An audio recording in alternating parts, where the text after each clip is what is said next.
Hey guys, welcome to History Behind the Warrior, and today we're going to be talking about Dhalsim. Now Dhalsim has a rather interesting background. He's a rather old man originating from India and has trained in yoga for many years, which I guess is Capcom's way of attempting to give us some backstory of how he's just so rubbery. Now fun fact about Dhalsim is that he's in fact a pacifist and doesn't believe in violence unless he's confronted and he's forced to actually battle. Dhalsim also has a wife called Sally and a son named Data. Now Dhalsim is also known for raising money for people who are poverty stricken, as his teachings have taught him to help those in need. Now Dhalsim appears in Street Fighter Alpha 2, where he attempts to earn money for a village that is dire of it. Since this plays no part in actually impacting the main story, it can be argued whether or not this is actually canon. Now in Alpha 3 he plays a much more significant role. After sensing the evil that is M.bison, Dhalsim sets out to destroy such a person, although he knows it goes against his beliefs. Someone that is that evil and that powerful should not be allowed to roam around, especially with the intention to destroy. Now whilst on his journey in Street Fighter Alpha 3, he comes into contact with many of the main players within the series, but seems to make the most impact on Cammy. This is due to the time that when Cammy had met Dhalsim, she was under the persona of Killer B, a brainwashed agent of Shadaloo. She had in fact been given the mission to eliminate Dhalsim by Bison himself. So when the two came into contact with each other, Dhalsim was able to reach within her mind and break the control that Shadaloo had on her. By giving Cammy free will, she was able to break away from Shadaloo, becoming her own person and joining Delta Red later on. Dhalsim disappears for the rest of Alpha 3. This may be because Ryu was able to get to Bison before Dhalsim could.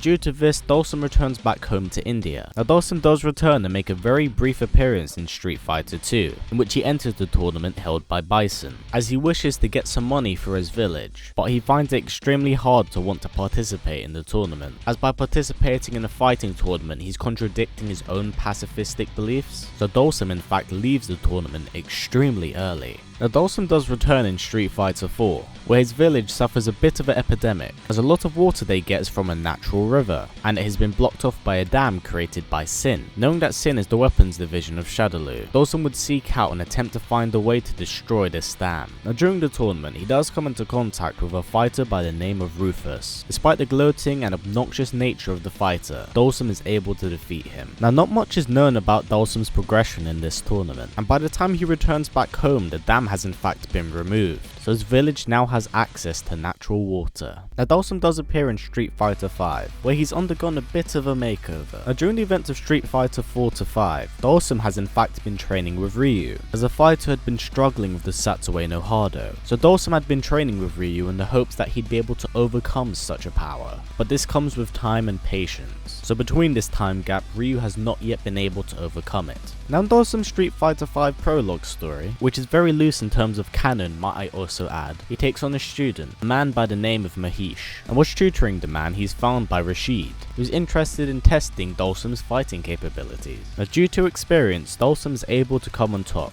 Rashid, realizing that he needs to get stronger, decides to leave, thanking the yoga master before departing. Dhalsim then next bumps into Oro. The two have an extremely brief catch-up before Oro departs, wanting to explore more of India. Dhalsim then comes into contact with the young Armika. The two have a brief battle with Dhalsim defeating her, but does plant seeds for the future in her mind that if she ever wishes to learn about yoga, then he would be more than happy to teach her. When we cut back to him teaching Mahesh, we see that he's finally able to breathe some fire, in which Dhalsim tells him not to worry, as he will continue teaching him for as long as he wants. Now the next time we see Dhalsim is when he's in the main story of Street Fighter 5, where he's sparring with Ryu and still trying to teach him how to overcome the Satsue no Hado. The two are then ambushed by the recently returning Necalli. Now despite Ryu's training, he's in fact defeated by the Aztec warrior, in which he then lashes out in pure rage, tapping into the Satsue no Hado, but is stopped by Dhalsim, who reminds him to gather his thoughts. Dhalsim then battles Necalli and bests him.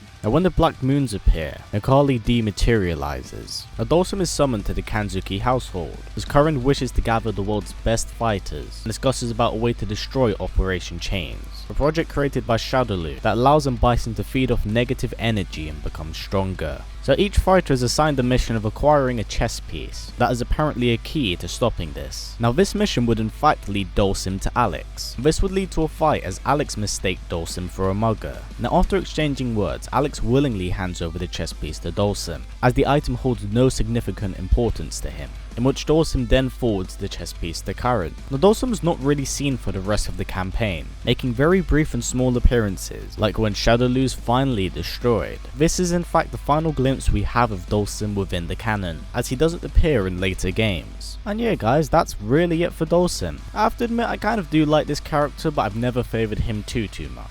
But I will say in terms of power levels, he's definitely one of the strongest people to be in Street Fighter, although due to his nature he is extremely passive. But yeah, that's really it for now guys. Please put down in the comments below who you'd like to see next week for Street Fighter. Now as always guys, please comment, like, subscribe and share this video with everyone you know. Please take care and I will see you all next time.